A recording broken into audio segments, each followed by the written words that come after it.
When we begin to awaken spiritually, there is a subtle and almost seductive trap that can easily ensnare the mind, the illusion of superiority. It is a trap because it hides itself in the very clarity and insight that awakening brings. You begin to see patterns that others miss. You notice the subtle currents of thought, the repetitive behaviors, the unconscious striving, and you recognize that much of the world operates under a veil of distraction and ignorance. In the brightness of this recognition, it is natural for the mind to say, I understand something that others do not. I have risen above the ordinary. And in that thought, the ego quietly finds a new form, a new way to inflate itself while pretending to be enlightened. The danger here is not in seeing more clearly. The danger is in the judgment that comes alongside it. When one awakens, it can feel as if you are standing on a higher plane, watching the world below you. But true insight does not elevate or denigrate, it simply perceives. The moment you attach a sense of superiority to your awareness, you have not escaped the ego. You have merely dressed it in spiritual robes. This is why many seekers falter. They measure themselves against others and begin to believe that awakening is a personal trophy, something that sets them apart, something that can be displayed. In reality, awakening is not about superiority. It is about recognition, not comparison. It is the understanding that the self we cling to is a story, a construct, and that the same underlying life flows through everyone. The patterns you observe in others are reflections of what also resides within you. Every arrogance that seems to separate you from the world is itself a mirror of the ego's old habit of seeking validation and distinction. True insight dissolves the illusion of separation. It reveals that there is no higher or lower, except in the mind's imagination. Yet the trap is subtle because it often feels virtuous. One might think, I am awake, I see the truth, and therefore I am beyond the petty concerns of ordinary life. But this mindset creates a barrier between you and the living world. It turns clarity into judgment and understanding into distance. The awakened mind does not need to elevate itself because it already participates fully in the flow of life. There is no pedestal, no hierarchy, only a vast, interconnected movement in which all beings are expressions of the same reality.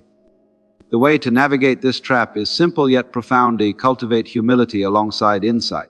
Let your clarity deepen your compassion rather than your pride. Recognize that seeing more clearly does not make you better, only more aware. The moment you notice the urge to feel superior, observe it, smile at it, and return to presence. In doing so, you dissolve the trap quietly, without resistance, and awaken not just to the patterns of the world, but to the grace of being fully human, fully connected, and fully alive. As spiritual awareness deepens, a quiet and often unsettling experience begins to emerge: the fear of loneliness. It is not the ordinary loneliness of missing company or feeling bored. This is a profound sense of separation that arises when the familiar rhythms of life no longer resonate in the same way. The people around you may seem distant, conversations may feel shallow, and old patterns of connection may no longer satisfy.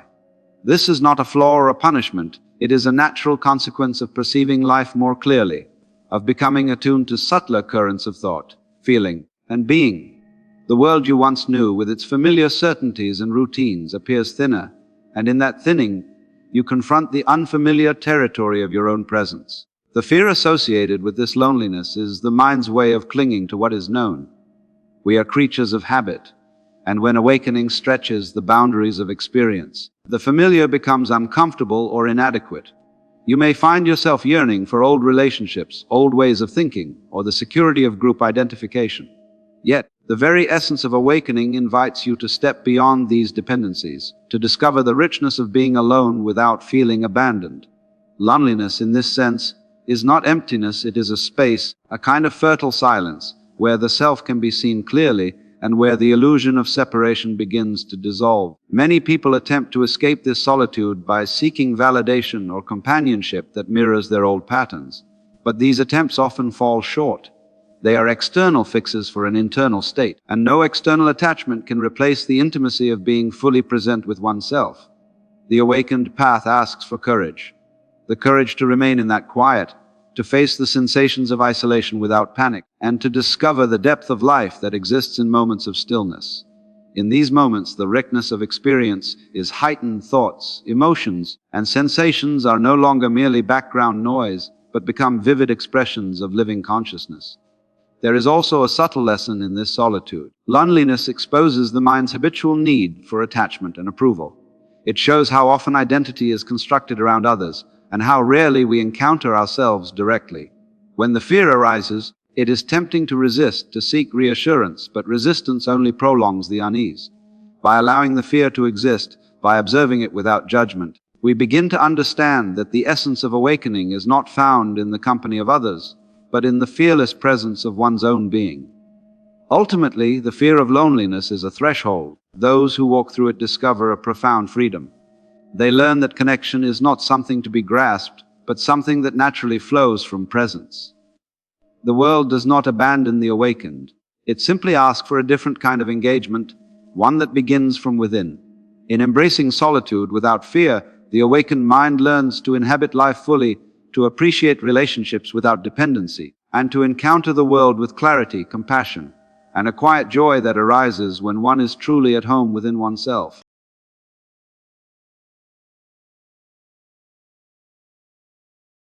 In the journey of awakening, there is a subtle trap that catches many seekers unawares attachment to enlightenment itself. It may seem paradoxical, but even the pursuit of spiritual truth can become a form of clinging. We imagine that awakening is a destination, a state of being we must arrive at, a prize waiting to be claimed. There is an image in the mind of a perfected self, serene and luminous, finally free from the burdens of ordinary life. And so, with the best intentions, the seeker chases this image, thinking that the effort will lead to ultimate liberation. Yet, in doing so, the very pursuit becomes a barrier, a subtle imprisonment of expectation, desire, and impatience. This trap is insidious because it feels noble. I am seeking truth, the mind says, and in those words, it unknowingly creates a new form of striving. The seeker begins to measure progress, to compare themselves to others, to judge their own thoughts, emotions, and experiences against an imagined ideal. In this way, enlightenment is reduced to a goal, something to attain rather than something to recognize. The irony is that awakening is not an achievement in the ordinary sense. It is the realization that all striving and seeking have already been fulfilled in the present moment.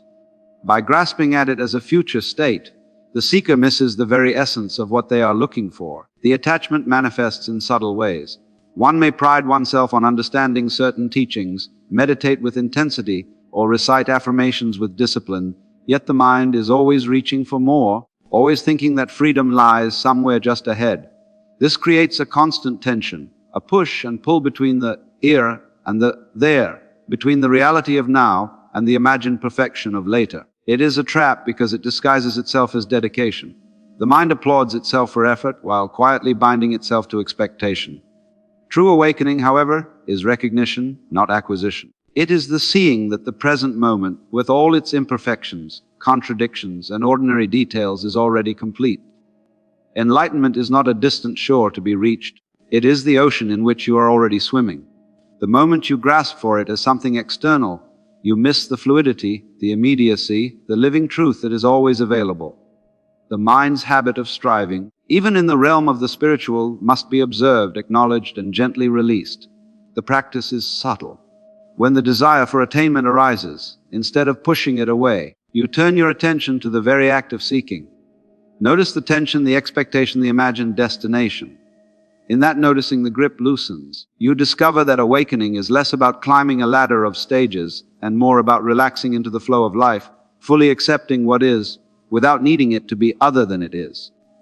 In this acceptance, the illusion of a goal dissolves, and what remains is presence, clarity, and a profound, effortless freedom that is never earned, only realized. As one awakens, another trap quietly emerges, the disillusionment with the world. The mind begins to see through the layers of habit, convention, and illusion that govern daily life. The endless striving, the superficial dramas, the relentless pursuit of status, approval, and possessions, all of it becomes starkly visible. What once seemed meaningful now appears trivial, and the structures and patterns of human behavior can feel monotonous or even absurd. This clarity, though enlightening, can easily give rise to a sense of cynicism or despair, a temptation to withdraw in judgment or disappointment. Yet disillusionment is not a flaw in awakening, it is part of the process, a mirror reflecting the mind's previous unawareness and attachment. The danger lies in mistaking clarity for separation. The awakened mind sees the folly, the suffering, and the contradictions of life and can be tempted to retreat, to detach from the world entirely. But true insight does not demand rejection.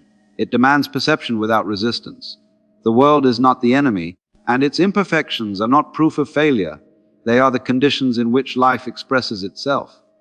The patterns you notice, the absurdities you perceive, are as much a part of the flow of existence as the moments of beauty, love, and joy.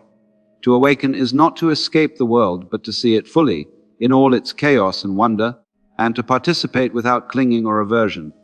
Disillusionment also arises from the mind's expectations. The seeker imagines that seeing clearly will somehow transform the world into a reflection of inner understanding, and when it does not, disappointment follows.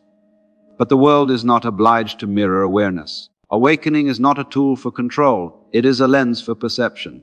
The patterns you observe are invitations to understanding, not reasons for resentment. When disillusionment appears, it is an opportunity to practice acceptance, to embrace life as it is, without the demand for it to conform to an ideal or a personal vision of how it should be. There is a profound lesson in this trap. Suffering does not arise from the world itself, but from resistance to it. The awakened mind discovers that detachment does not mean indifference. One can see the suffering, the folly, and the imperfection, and yet remain present, compassionate, and engaged.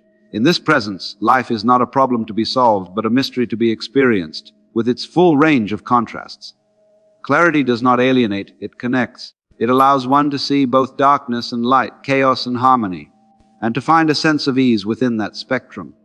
Ultimately, the disillusionment with the world is a test of balance. Those who navigate it successfully do not escape life, they inhabit it more fully.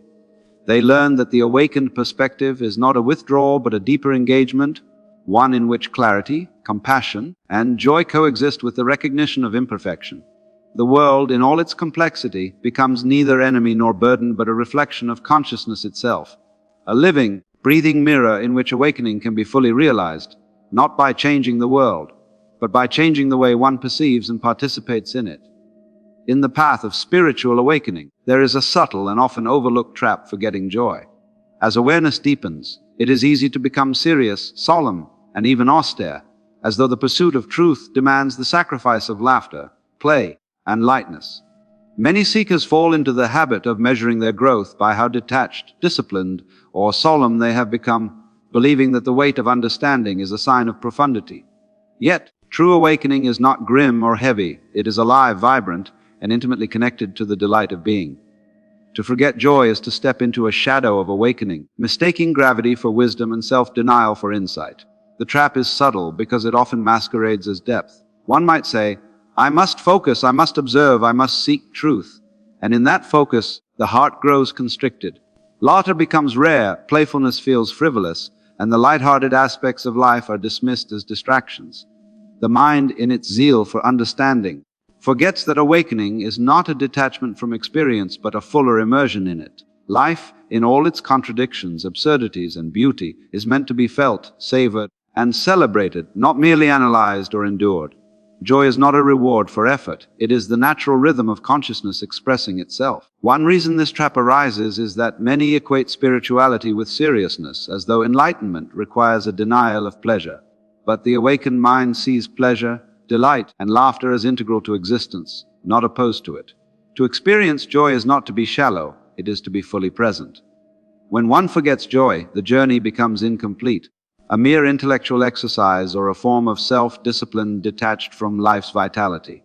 The irony is that the very freedom sought through awakening is expressed most clearly in moments of playfulness, in spontaneous laughter, in wonder, and in the intimate embrace of life's unpredictability. This trap also touches on the subtle fear of being trivial or misunderstood. The mind worries that joy may appear immature, naive, or insignificant in the face of profound truths. Yet, the paradox is that awakening is not diminished by joy. It is revealed through it. To laugh in the face of absurdity, to dance in the midst of uncertainty, to marvel at the ordinary, is to participate fully in the flow of existence. The awakened heart recognizes that every moment, whether solemn or playful, contains the depth of life, and that joy is not a distraction, but a gateway to seeing clearly and feeling deeply. The remedy lies in remembering that consciousness itself is alive. Cultivating awareness does not require the abandonment of laughter, music, art, or love. It requires their fuller presence. To awaken is to taste life in its entirety, to feel the resonance of being in both light and shadow, in sorrow and delight. Joy is not a superficial addition, it is the pulse of existence, the rhythm in which awakening dances. By remembering this, the seeker discovers that truth is not grim or distant. It is vibrant, celebratory, and profoundly intimate. Awakening, when complete, is a return to the wonder and delight that is always present, waiting quietly to be noticed, embraced, and lived.